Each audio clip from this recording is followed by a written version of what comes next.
नमस्ते प्यारे बच्चों, कैसे हो। मैं उम्मीद करता हूँ कि आप बहुत अच्छे होंगे और मेरे चैनल पे आपका स्वागत है। आज के जो क्लास है उस क्लास के अंदर मैं आप लोगों को जो पढ़ाने वाला हूँ वह ध्यान रखना, एक ऐसा टॉपिक पढ़ाऊँगा जो टॉपिक आपके राजस्थान की प्रत्येक एग्जाम के अंदर रखा ही रखा जाता है, जो बहुत इम्पोर्टेंट एक टॉपिक है। टॉपिक का नाम है कालीबंगा सभ्यता। ठीक है, तो देखिएगा मैं आप लोगों को ये बता रहा हूँ कि ये आपकी first grade, second grade, third grade यानी कि रीट और आपका पटवार, ग्राम सेवक, एलडीसी, हर एक एग्जाम के अंदर ये टॉपिक है। यहाँ तक कि राजस्थान पुलिस के अंदर भी है। ओके, आपके वन रक्षक में भी है, जेल प्रहरी के अंदर भी है। हर एक एग्जाम के अंदर ये टॉपिक होता ही होता है, तो इसको आप मिस नहीं कर सकते और वीडियो को एंड तक देखें, स्किप ना करें। बहुत ही इसके अंदर आपकी गजब की जो जानकारियाँ वो होने वाली है। तो चलो स्टार्ट कर लेते हैं। टॉपिक का नाम रहेगा, वो रहेगा, ध्यान रखना, आपकी कालीबंगा सभ्यता। ओके, अब देखिएगा कालीबंगा सभ्यता की अगर बात करते हैं तो सबसे पहले अपन देखेंगे कि कालीबंगा का अर्थ क्या होता है। तो ध्यान रखना, कालीबंगा का जो अर्थ होता है वो होता है आपके काले रंग की चूड़ियाँ। इतिहासकारों का ये कहना है कि जब आपके इस स्थान की खुदाई की गई तो खुदाई के अंदर यहाँ से आपके काले रंग की चूड़ियाँ प्राप्त हुई। इस कारण इस स्थान का जो नाम था वह नाम क्या रखा गया था, कालीबंगा रखा गया। ओके, दूसरा देखो, अब बात करते हैं भाई आपका वर्तमान के अंदर जो कालीबंगा है ये कहाँ स्थित है, कौन से ज़िले में पड़ता है। तो देखिएगा, लोकेशन की बात करते हैं, स्थिति की बात करते हैं, तो ये प्रेजेंट टाइम में अपना जो हनुमानगढ़ जिला वहाँ पर ये स्थित है। और हनुमानगढ़ जिले के अंदर एक दोस्तों एक नदी है, बहुत प्यारी सी खूबसूरत सी एक छोटी सी नदी है जिसका नाम है घग्गर नदी। ओके, ठीक है ना। उसके बाद में ये तो क्या हो गया, कहाँ पड़ता है ये कालीबंगा, कहाँ स्थित है, हनुमानगढ़ जिले में। कौन सी नदी के तट पर, तो आपके घग्गर नदी के तट पर। और हनुमानगढ़ जिला जिला है, उसके मुख्यालय से कौन सी दिशा में स्थित है, तो ये आपका दक्षिण पश्चिम दिशा के अंदर स्थित बताई जाती है। मैं एक बार फिर से रिपीट कर देता हूँ इसको दूसरी लैंग्वेज के अंदर। आपकी कालीबंगा सभ्यता ये हनुमानगढ़ जिले में घग्गर नदी के तट पर दक्षिण पश्चिमी भाग के अंदर क्या है, स्थित है। ओके, अब देखिएगा दूसरा, जो घग्गर नदी है इस घग्गर नदी को कई नामों से पुकारा जाता है। तो यहाँ पर अपन देख लेते हैं कि घग्गर के दूसरे नाम क्या क्या है। एक तो इसे कहते हैं राजस्थान का शोक कहते हैं, एक इसे कहते हैं मृत नदी कहते हैं, एक इसे सोतर नदी कहते हैं, एक इसे नट नदी कहते हैं और एक इसे कहा जाता है लेटी हुई नदी। इन नामों से इसको क्यों पुकारा जाता है उसके पीछे भी कुछ रीजन है। क्या क्या है, जैसे देखिएगा, पहला नंबर एक की बात करते हैं कि राजस्थान का शोक क्यों कहते हैं। ऐसा कहते हैं कि प्राचीन काल के अंदर जब आपकी घग्गर नदी जब बहती थी तो इसके अंदर कभी कभी बहुत भयंकर बाढ़ आ जाती थी। इस कारण इस क्षेत्र को ये बिल्कुल तहस नहस कर दिया करती थी। इस कारण घग्गर को क्या कहा जाता है, तो राजस्थान का शोक कहते हैं। पहला कंप्लीट। दूसरा देखेंगे, वर्तमान के अंदर जो आपकी ये नदी है घग्गर, ये बहुत कम बहती है, एक प्रकार से मर चुकी है, मृत प्राय हो चुकी है। इस कारण इसको क्या कहते हैं, तो मृत नदी कहा जाता है। तीसरा देखिएगा, सोतर नदी। सोतर नदी दोस्तों इसलिए कहा जाता है, ये बड़ी सुसुप्त अवस्था में बहती है, शांत अवस्था में बहती है, ठीक है ना। इस कारण इसको क्या कहते हैं, सोतर नदी। अब आप कहोगे कि आपने नंबर एक के अंदर बताया कि इसके अंदर बाढ़ आती थी। बाढ़ तो प्यारे विद्यार्थियों कभी कभी आती थी, हर बार बाढ़ नहीं आती थी, ठीक है ना। हर बार तो ये कैसी अवस्था में बहती थी, सुसुप्त अवस्था के अंदर, शांत अवस्था में। इस कारण क्या कहते हैं, सोतर नदी। नट नदी क्यों कहते हैं, देखिएगा, ये नदी जब बहती है तो आपकी जो नट जाति है उस नट जाति की तरह अटखेलियाँ करती हुई बहती है, इधर उधर ऐसे ऐसे बहती है अटखेलियाँ करती हुई। इस कारण इसको क्या कहते हैं, नट नदी कहते हैं। लेटी हुई नदी क्यों कहते हैं, तो ध्यान रखना, सोतर जो कंसेप्ट है, सोतर नदी के कारण ही सुसुप्त अवस्था में बहती है। इस कारण इसको क्या कहते हैं, तो लेटी हुई नदी कहा जाता है। ये 5 ध्यान रखना आपके घग्गर नदी के अन्य नाम है, जिसके अंदर राजस्थान का शोक क्यों कहते हैं एग्जाम के अंदर पूछ लिया गया, ठीक है। और मृत नदी क्यों कहते हैं, ये भी एग्जाम के अंदर पूछ लिया गया। ओके, आगे देखिएगा। उसके बाद देखते हैं कि प्राचीन काल में यहाँ पर, ठीक है ना, यहाँ का मतलब है कि आपके घग्गर के स्थान पर प्राचीन काल में यहाँ पर सरस्वती नदी बहती थी, या फिर सरस्वती को ही क्या कहते हैं तो आपकी दृष्टवती नदी कहते हैं। ठीक है, तो प्राचीन काल में घग्गर के स्थान पे कौन सी नदी बहती थी तो सरस्वती नदी बहती थी। और सरस्वती नदी है, इस सरस्वती नदी का आपका सर्वप्रथम सबसे पहले जो उल्लेख मिलता है, वर्णन मिलता है, वह मिलता आपका किसके अंदर, ऋग्वेद के अंदर। ये इसकी एक प्राचीनता का क्या माना जाता है, स्रोत, कि भाई जो सरस्वती नदी है ये वैदिक काल के अंदर भी क्या करती थी, बहती थी। ओके, आपके ऋग्वेद के अंदर सरस्वती नदी का जो उल्लेख मिलता है वह ऋग्वेद का 10वां मंडल है। ओके, उस 10वें मंडल का प्यारे विद्यार्थियों एक सूक्त है जिसका नाम है 53वां सूक्त, और 53वें सूक्त के अंदर एक मंत्र है जो है 8वें नंबर का मंत्र। उसके अंदर आपके सरस्वती नदी का सर्वप्रथम क्या मिलता है, उल्लेख मिलता है। ओके, तो ये हुई आपकी घग्गर और सरस्वती नदी की बातें होती है। अब आगे बढ़ते हैं। सरस्वती नदी के मार्ग की खोज सर्वप्रथम काजरी के वैज्ञानिकों के द्वारा की गई। ठीक है ना, कि सरस्वती नदी का जो मार्ग है, जो रास्ता है, कि ये यहाँ से विचरण करती थी, बहती थी, ऐसी जानकारी सबसे पहले किसके द्वारा दी गई तो आपके काजरी के वैज्ञानिकों के द्वारा दी गई थी। अब थोड़ी सी बात कर लेते हैं कि ये काजरी क्या है। तो देखिएगा, काजरी की बात करते हैं। काजरी एक संस्था है, ठीक है, इसका कार्य क्या है, स्थापना क्या कब की गई, ये सब बातें देखेंगे। ठीक है ना, तो काजरी आपका कहाँ पर है, जोधपुर के अंदर स्थित है। इसकी स्थापना की गई थी वह आपके 1959 में, और ऑस्ट्रेलिया के सहयोग से इसकी क्या की गई थी, स्थापना की गई थी। इसका जो पूरा नाम है आपके काजरी का वो है central arid zone research institute of Jodhpur बताया जाता है। इसका कार्य क्या होता है तो इसका कार्य ध्यान रखना, आपका जो मरुस्थलीय क्षेत्र है उस मरुस्थलीय क्षेत्र के अंदर आपके वनस्पति का अध्ययन करना, आपके जो मिट्टी है उस मिट्टी का अध्ययन करना, आपके पानी से संबंधित कोई स्रोत है या नहीं है, इस प्रकार का इसका क्या रहता है, वर्क रहता है, इसका कार्य रहता है। ओके, किसका, काजरी का। काजरी की सारी डिटेल आप याद रखोगे, सारी की सारी डिटेल बहुत इंपॉर्टेंट है और ये एग्जाम के अंदर पूछी जा चुकी है। ओके, नेक्स्ट देखो, सरस्वती नदी आज भी पश्चिमी राजस्थान में भूमिगत अवस्था में बहती है।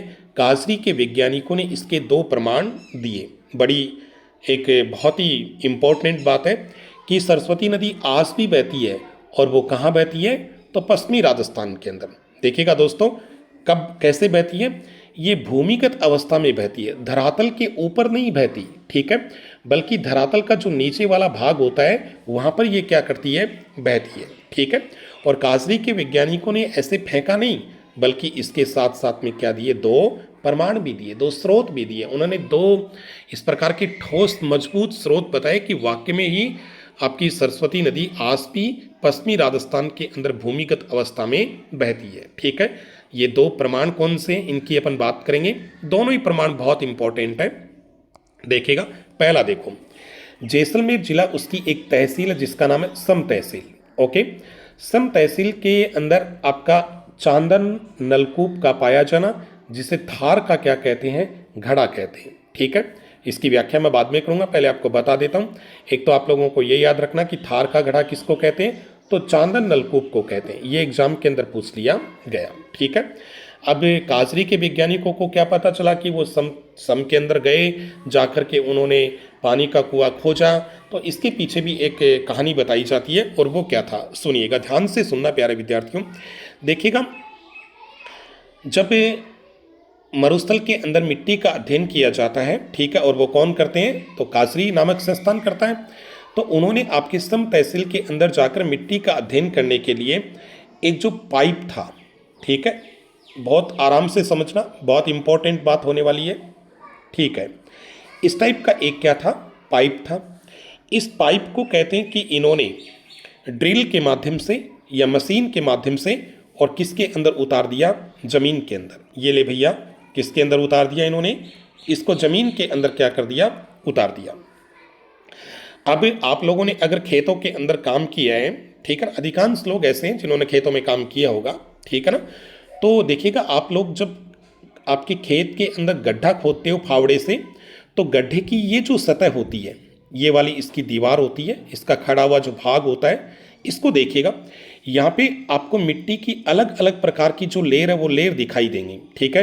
कहीं पर लाल दिखाई देगी, कहीं पर ब्लैक, कहीं पर दोमट, कहीं पर लाल पीली, ठीक है ना। तो उसी प्रकार से आप ये जो काजरी के वैज्ञानिकों ने जब इसको ज़मीन के अंदर उतारा, ठीक है, और उतार कर जब इसको बाहर निकाला, ठीक है, बाहर निकालने के बाद जब इसके खोला, तब देखिएगा जब इसको ज़मीन में उतारा तो अलग अलग क्या बन गए, बॉक्स बन गए। एक बॉक्स बन गया, ये दूसरा बन गया, ये तीसरा बन गया, ये चौथा बन गया, ठीक है। जैसे ये वाला बॉक्स था, इसके अंदर काली मिट्टी भर के आई, ठीक है। ये मैं आपको वो एक उदाहरण के तौर पे समझाने के लिए बता रहा हूँ, ठीक है। पता नहीं कैसी मिट्टी भर के आई थी, अपन तो समझना अपने को। दूसरा बॉक्स था, उसके अंदर मान लेते हैं लाल मिट्टी भर के आई, ओके। तीसरा बॉक्स था, उसके अंदर मान लेते हैं आपकी पीली मिट्टी भर के आई, ठीक है। और लेकिन चौथा बॉक्स था, उसके अंदर मिट्टी नहीं थी, बल्कि क्या भर के आया, तो आपका पानी भर के आया। ये बड़ी ताजुब की बात थी।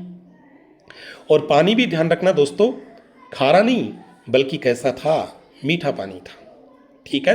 तो काजरी के वैज्ञानिकों ने यह डिक्लेयर किया कि आपकी सरस्वती नदी है वो आज भी पश्चिमी राजस्थान के अंदर कैसी अवस्था में बहती है, भूमिगत अवस्था में बहती है। तो इस प्रकार से ये उसका पहला क्या माना जाता है, तो ये उसका पहला प्रमाण है, स्रोत है, ओके। दूसरा देखेंगे, दूसरा देखिएगा, दूसरा जैसलमेर क्षेत्र है वह जहाँ पे आपके पाकिस्तान की जो सीमा है वो टच करती है, ठीक है ना।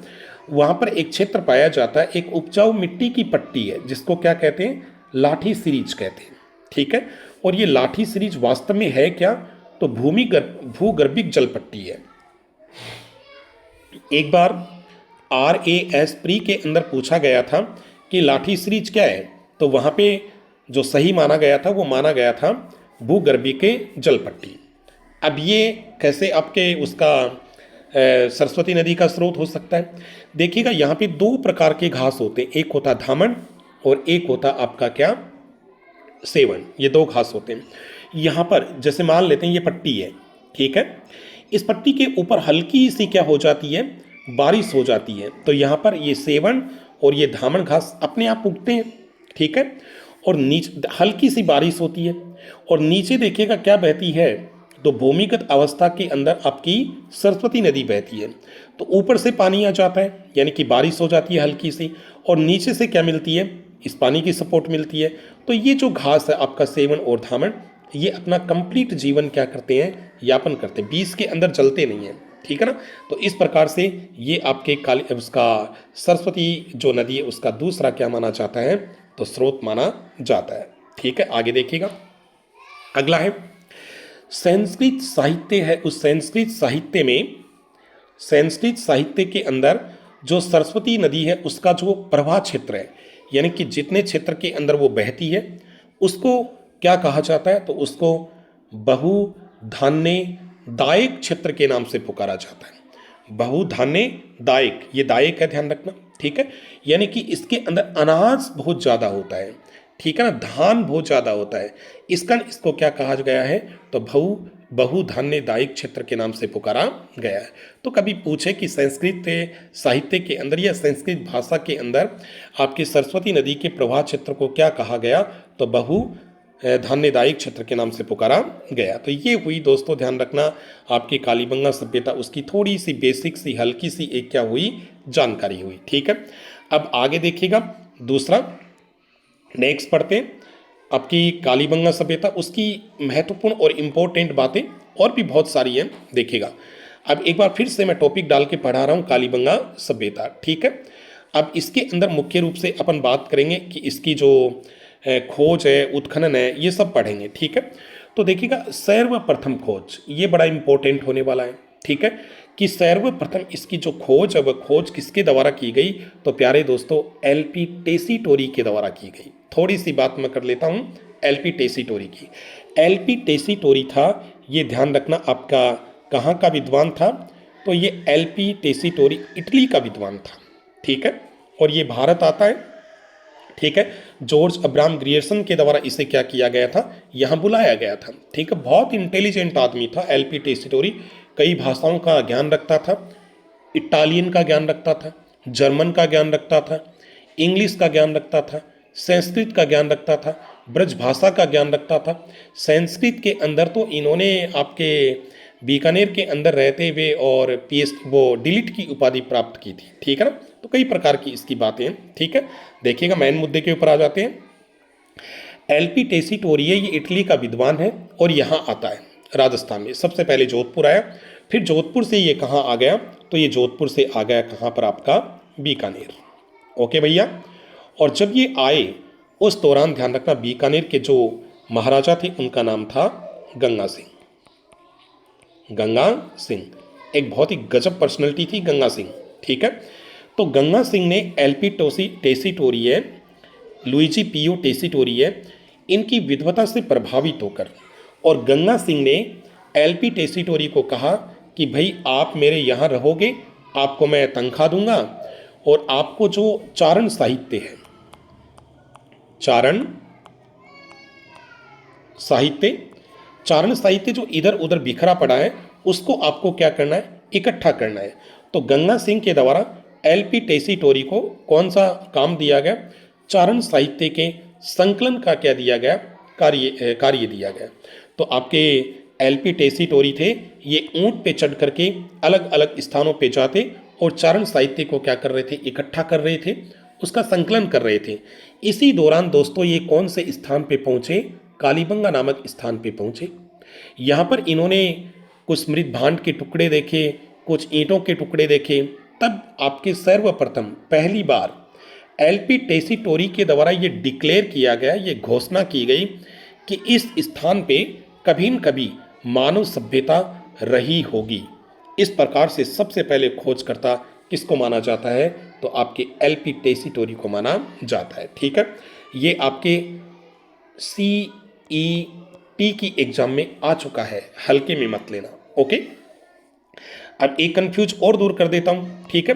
अब कई विद्यार्थियों के दिमाग में ये आ रहा होगा कि यार अमलानंद घोष भी पूछ लिया गया और एलपी टेसीटोरी भी पूछ लिया गया, ठीक है। अगर ऐसा आता कि सर्वप्रथम कालीबंगा की खोज किसने की, मान लो ए नंबर का ये है और बी नंबर का ऑप्शन ये है, ऐसा कभी नहीं होगा, कभी नहीं होगा ऐसा, ठीक है।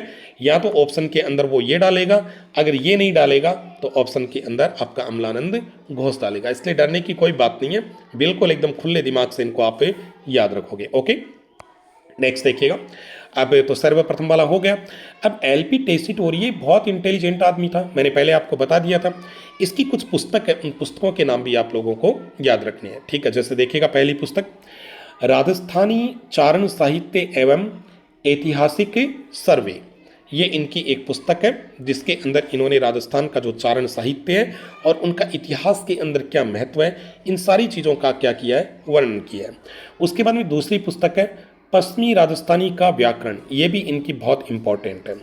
तीसरी है ए डिस्क्रिप्टिव कैटलॉग ऑफ द वार्डिक, ये वार्डिक है, वार्डिक एंड हिस्टोरिकल क्रॉनिकल्स, ये इनकी क्या है, तीसरी पुस्तक है, ठीक है। तो ये तीन पुस्तकें आपके किसकी है, एलपी टेसीटोरी की। आगे देखेंगे कालीबंगा का जो उत्खनन कार्य है, ठीक है, उसकी बात करेंगे, जो आपके किसके तत्वावधान में हुआ था, तो आपके भारतीय पुरातत्व सर्वेक्षण जो जिसका मुख्यालय दिल्ली के अंदर है, इसकी देखरेख में इसका क्या हुआ था, तो इसका कार्य हुआ था, ओके। सर्वप्रथम इसका जो उत्खनन करने वाला जो विद्वान था उसका नाम था अमलानंद घोष, और अमलानंद घोष के द्वारा इसका उत्खनन किया गया 1952 के अंदर। अब ब्रैकेट के अंदर मैंने लिखा है 1950 से 1953, ठीक है।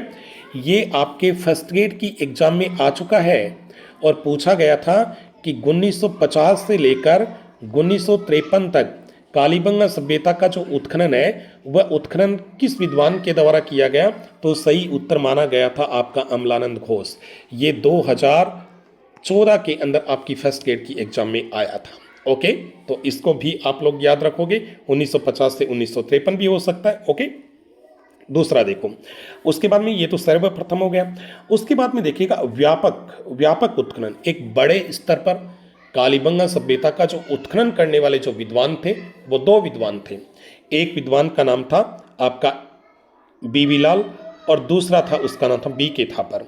बीबी लाल का मतलब ब्रजवासी लाल और बी के थापर का मतलब बालकृष्ण थापर। दोनों ने ये कार्य 1961 से प्रारंभ किया और 1969 ईस्वी तक ये कार्य था, ये कार्य इनके द्वारा क्या किया गया था, तो चालू रखा गया था। ठीक है, तो ये क्या कहलाता है, इसका एक बड़े स्तर के ऊपर ये व्यापक उत्खनन किया गया था।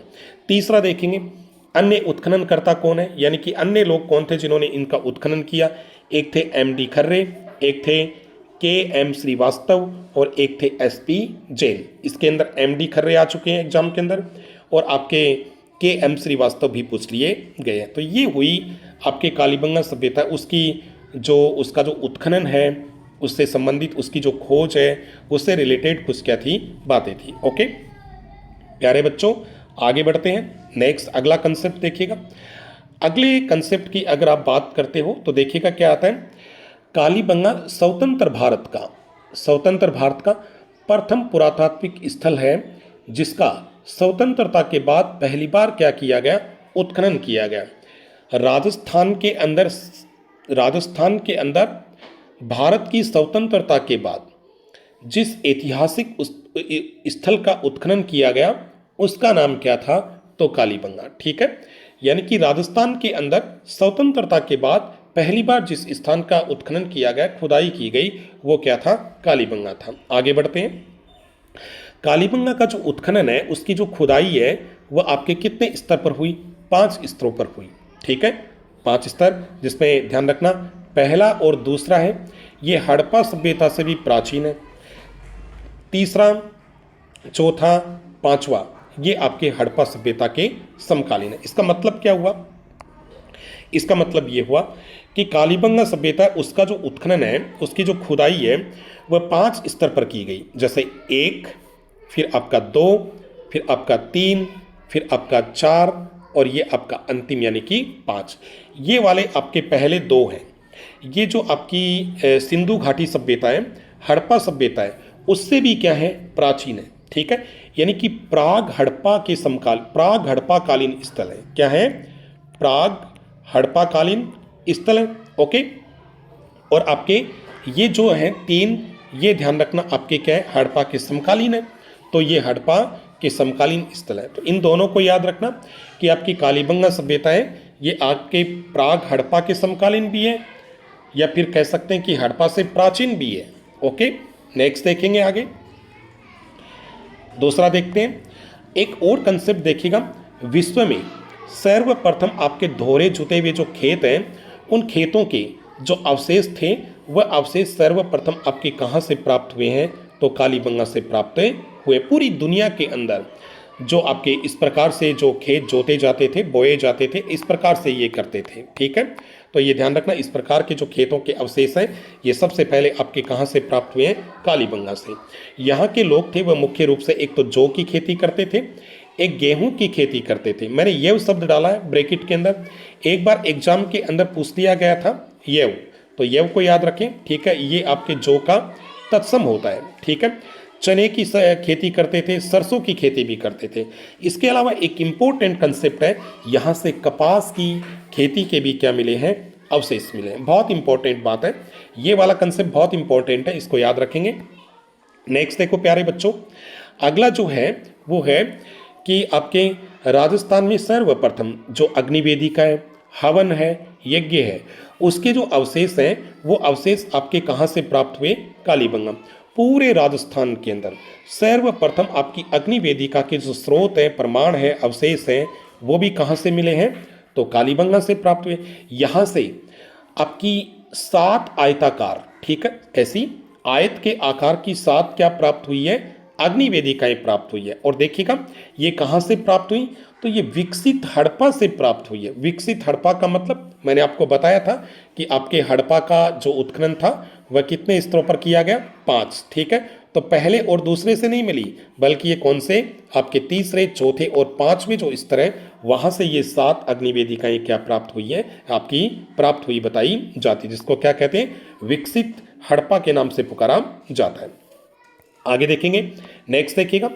उसके बाद में कहता है आपकी जो अग्निवेदिकाएं प्राप्त हुई है, उनसे जो पशु होते हैं उनकी हड्डियों के जले हुए अवशेष भी प्राप्त हुए हैं, जो किस ओर संकेत करते हैं, पशु बलि की ओर क्या करते हैं, संकेत करते हैं। ठीक है, कहने का मतलब ये लोग यज्ञ के अंदर, हवन के अंदर बलि देने का भी इनके क्या था, प्रावधान था। एक और कंसेप्ट देखिएगा, आपके राजस्थान में सर्वप्रथम युगल समाधि के जो अवशेष हैं, युगल समाधि मतलब जुड़वा जो समाधि है, ठीक है ना, उन जुड़वा समाधि के जो अवशेष हैं, वह जुड़वा समाधि के अवशेष भी कहाँ से प्राप्त हुए हैं, तो आपके कालीबंगा से प्राप्त हुए हैं। कहने का मतलब क्या हुआ, जैसे मान लो एक व्यक्ति मर गया तो उसको तो इस कब्र के अंदर दफना दिया, दूसरा था उसको इसके अंदर क्या कर दिया, दफना दिया। तो इस प्रकार से उनको जो दफनाया जाता था इसको क्या कहते थे, युगल, यानी कि जोड़े के रूप में उनको क्या किया जाता था, दफनाया जाता था। इसको कहते थे युगल समाधि। केवल आपके कहाँ से प्राप्त हुए, सर्वप्रथम कालीबंगा से, ठीक है। और कालीबंगा है, इसको राजस्थान की सभ्यताओं की क्या कहते हैं, जननी कहते हैं, क्योंकि राजस्थान के अंदर ये सभ्यता आपकी सबसे प्राचीन मानी जाती है। इसका ध्यान रखना, इसको राजस्थान की सभ्यताओं की क्या कहते हैं, जननी कहते हैं, ठीक है। तो ये ध्यान रखना, आपकी कालीबंगा सभ्यता है, उसका पहला पार्ट था, ठीक है। इसका सेकंड जो भाग है, इसका सेकंड जो पार्ट है वो मैं आपको पढ़ाता हूँ नेक्स्ट क्लास के अंदर, ठीक है।